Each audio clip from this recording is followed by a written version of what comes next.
آگے ہے جناب اہدنا الصراط المستقیم. اب آگے کہ جی ہمیں سیدھا راستہ دکھا. تو شیخ اس کی شرح میں یا اس کے ترجمے میں کہہ رہی ہیں کہ ہم پہ وہ راستہ واضح کر جو ہمیں ہماری سعادت تک لے جائے، یعنی کہ آگے آخرت میں اور جنت میں اور دو میں لے کر جائے. نہیں اہدنا الصراط المستقیم، صراط ہاں اہدنا الصراط مطلب ہمیں سیدھے راستے پر چلا یا ہمیں سیدھا راستہ دکھا.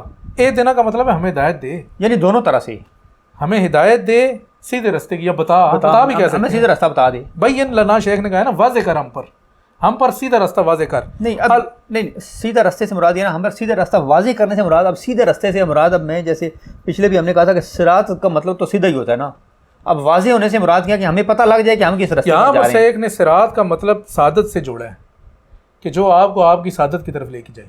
یعنی سعادت تو اچھی چیز، یہ نہیں ہے کہ جو دوزخ کی طرف لے جاؤ آپ یا اللہ مجھے وہ راستہ دکھا کے دوزخ کی طرف، اس طرح تو نہیں ہو سکتا نا. سعادت مطلب اچھی والی جو چیز ہے جنت کی طرف جو لے کے جائے، جو آپ الطریق الموصل الی سعادتنا عندک اذ کل طریق موصلۃ الیہ. تو اللہ تعالیٰ نے فرمایا وَإِلَيْهِ يُرْجِعُ الْأَمْرُ كُلُّهُ کہ سارا معاملہ تو اللہ تعالیٰ کی طرف لوٹتا ہے، چاہے جو بھی رستہ ہو ایٹ دی اینڈ تو اللہ تعالیٰ کی طرف ہی جائے گا. لیکن ہمیں وہ رستہ دکھا کہ جو تیرے نزدیک ہماری سعادت جس میں ہے. ویسے تو سارے راستے تیری طرف ہی جاتے ہیں، کوئی راستہ آگے پیچھے تو نہیں جاتا. آگے الا الی اللہ تسیر الامور کے تمام معاملات لوٹ کے اللہ تعالیٰ کی طرف ہی جاتے ہیں. اور آگے ہے وما من دابۃ الا هو آخذ بناصیتها، کوئی بھی جانور نہیں ہے اس نے پیشانی سے پکڑ رکھا ہے. ان ربی علی صراط مستقیم، میرا رب تو سیدھے راستے پر ہے. اب دیکھو یہاں پہ ڈھکی چھپی جو الفاظ کے اندر شیخ جو بات کر رہے ہیں وہ اہدنا الصراط المستقیم والی بات ہی کر رہے ہیں کہ سارے سیدھے پہ ہی ہیں، جتنے بھی ہیں نا سارے سیدھے پہ ہیں. لیکن وہ دیکھنا لیکن سعادت نہیں ہے نا، سب میں سعادت نہیں ہے نا، ہے سارے سیدھے پہ. اہدنا الصراط المستقیم میں سعادت بھی ہے، صرف سیدھا نہیں ہے. اور جو باقی آیات ذکر کی ہیں وہ دوسرے والے ہیں جو تو کہہ رہا ہے کہ سارے سیدھے ہیں، وہ پیشانی سے پکڑنا یا پھر یہ کہنا کہ میرا رب سیدھے راستے پہ ہے، وہ ہے. لیکن اس میں سعادت تو نہیں ہے نا. آگے کہہ رہے ہیں کہ جی فاتا بھی نگرت انہ علی کل صراط شہید ہو جا پھر ٹھیک ہے. فلذا فسرناہ بالصراط المؤدی الی السعادہ. کہتے ہیں کہ یہ باقی آیات میں جو آیا ہے، اب یہ دیکھ فرق کس طرح شیخ نے نکالا، بڑی زبردست ہے. اہدنا الصراط، الف لام آ گیا نا الصراط سے. الف لام عربی میں جب آتا ہے تو کسی چیز کو معین کر دیتا ہے. جیسے ہم کہتے ہیں بک انگلش میں، اور دی بک، تو دی بک کا مطلب ہے یہ خاص کتاب، یہ خاص کتاب. الف لام عربی میں خاص کرتا ہے. اب جو دوسرا ما من دابۃ الا هو آخذ بناصیتها، کوئی جانور ایسا نہیں ہے جس نے اس کو پیشانی سے نہ پکڑا ہو.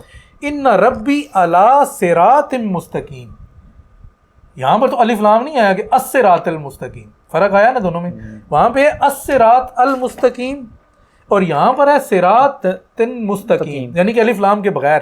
الف لام کے بغیر نکرہ ہے، چاہے کوئی بھی راستہ ہو، سعادت کا ہو، شقاوت کا ہو، سارے راستے اس میں آئیں گے. لیکن جب الف لام سے آئے گا تو وہ سعادت والا ہے، کیونکہ خاص کر دیا نا. تو شیخ کہتے ہیں اس وجہ سے ہم نے اس کی تفسیر کی ہے، کیونکہ یہ الف لام کے ساتھ آیا ہے تب یہ سعادت والا ہے.